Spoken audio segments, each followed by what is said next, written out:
Olá, seja bem-vindo ao canal Pastor Luciano Batista e o nosso assunto de hoje é por que o único Deus?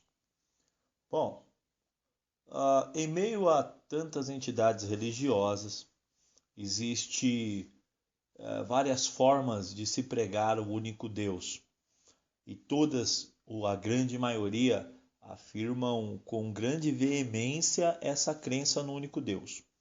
Porém, existe um perigo muito grande ou um ensinamento malicioso misturado junto com a crença do único Deus, aonde alguns teólogos, alguns que se dizem conhecedor dessa doutrina genuína, porque até se colocam como defensores, apologistas da fé, em defesa da fé e tal, eles tentam falar que não são triteístas e não são politeístas e também não acreditam na dualidade, porém também negam a unicidade. Lógico, eles fazem uma mistura muito terrível entre unicismo e unicidade, que tem uma confusão larga nisso aí, mas não é o assunto hoje. Então eu queria falar com você sobre o único Deus.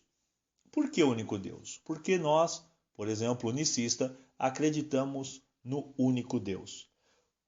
Leia na tua Bíblia, em Deuteronômio 6, nós vamos ler do versículo 1 ao versículo 9.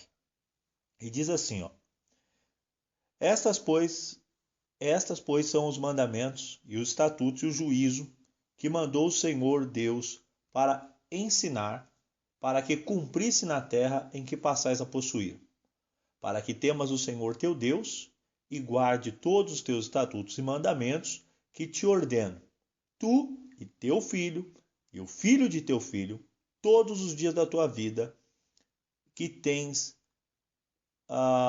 sejam prolongados os dias de vida. Aí o versículo 3 diz: Ouve, pois, ó Israel, e atenta em os guardar, para que bem te suceda, e muito te multipliques, como te disse o Senhor teu Deus, o Deus de teus pais, na terra em que mana leite e mel.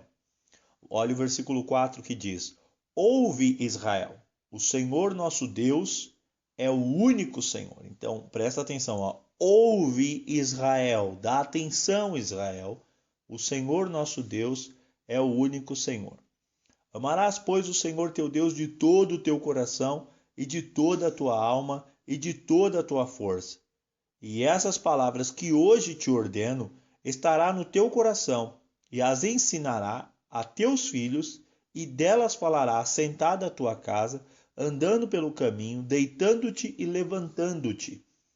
Também atarás por sinal na tua mão e te porá por frontais entre os teus olhos, e escreverá nos umbrais da tua porta.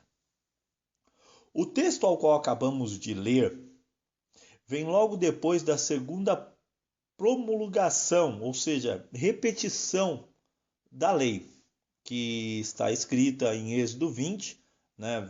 E aí você pode ler do versículo 1 ao 17, você vai encontrar todo esse mandamento, a fim de que o povo, ao entrar na terra prometida, vivesse de acordo como Deus o pedia. Então, eles iam enfrentar muitos deuses, assim falando, eles iam encontrar muitos deuses, e Deus fez uma severa correção, dizendo: olha, você vai lá, mas não é para você se misturar com aquele povo e nem adorar os seus deuses. Porém, os defensores, os que defendem a doutrina da trindade ou da dualidade ou politeísmo, como você achar melhor, porque tudo vem da mesma origem, né?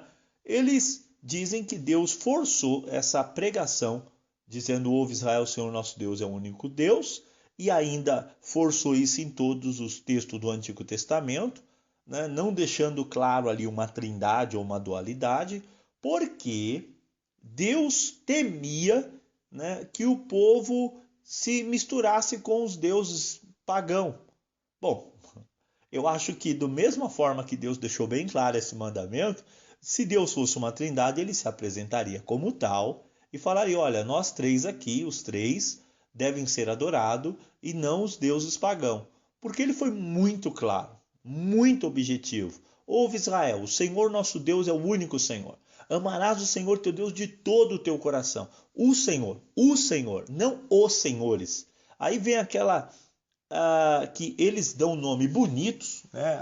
Hermenêutica, exegese e tal, e não sei o que, e blá blá blá, e blu blu blu. Ou seja, tentando encher os teus ouvidos de palavras bonitas que agrada, né, ouvir, que mostra um conhecimento profundo do que está falando, quando a alma do mandamento é negada, quando a alma das escrituras é ignorada.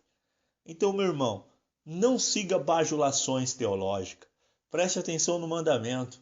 Deus não iria esconder uma trindade durante muitos anos do seu povo judeu ortodoxo para chegar no Novo Testamento, abrir essa revelação, revelar-se aos gentios, e até hoje os judeus estão num sono. Por favor, né? Seria antiético chamar o nosso Deus de uma pessoa de como é que eu posso falar até? Isso seria chamar o nosso Deus de dupla personalidade, por favor. Então, o nosso Deus tem caráter, o nosso Deus tem uma personalidade, o nosso Deus tem uma palavra apenas. Ouve, Israel, o Senhor nosso Deus é o único Senhor.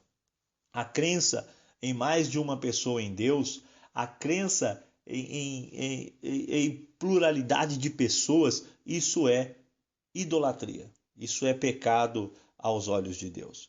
O povo israelita deve ter a sua atenção voltada unicamente para Deus quando entrar em sua terra. Foi o que Deus tinha dito. Porque ele tirou, e ele somente tirou, o seu povo da terra de escravidão. Então, como diz o capítulo 6, versículo 5, diz: amarás o Senhor teu Deus de todo o teu coração. Então não é de terça parte do coração, não é de terça parte do amor, mas tem que ser totalmente a Ele, unicamente a Ele. Porque foi Ele, e não outro Deus, como Ele mesmo diz em suas palavras, que vos tirou da terra do Egito. Por isso, igreja, ouve, igreja, presta atenção, igreja. Foi o Senhor Jesus que morreu por você na cruz. E somente Ele é quem vai vir te buscar. Não adore e nem acredite em outro Deus. Acreditar em um Pai que ficou sentado no céu, assistindo o sofrimento do seu Filho unigênito na cruz, e um Espírito Santo que não faria nada a não ser ficar ali assistindo tudo isso de camarote, é negar a essência do amor de Deus. Deus não é covarde ao ponto de assistir isso, sabendo que Ele mesmo pode vir e resolver os seus problemas. Vocês nunca ouviram falar dos deuses gregos? Nunca ouviu falar de Hércules? Nunca ouviu falar de Zeus? Mandar outro Deus morrer na cruz, isso qualquer Deus faz. Agora, vir se fazer homem e sofrer a punição pelo seu povo, isso só o Deus verdadeiro faz. Ouve, Israel, o Senhor nosso Deus é o único Deus. Adorará somente a Ele prestará culto. Deus abençoe.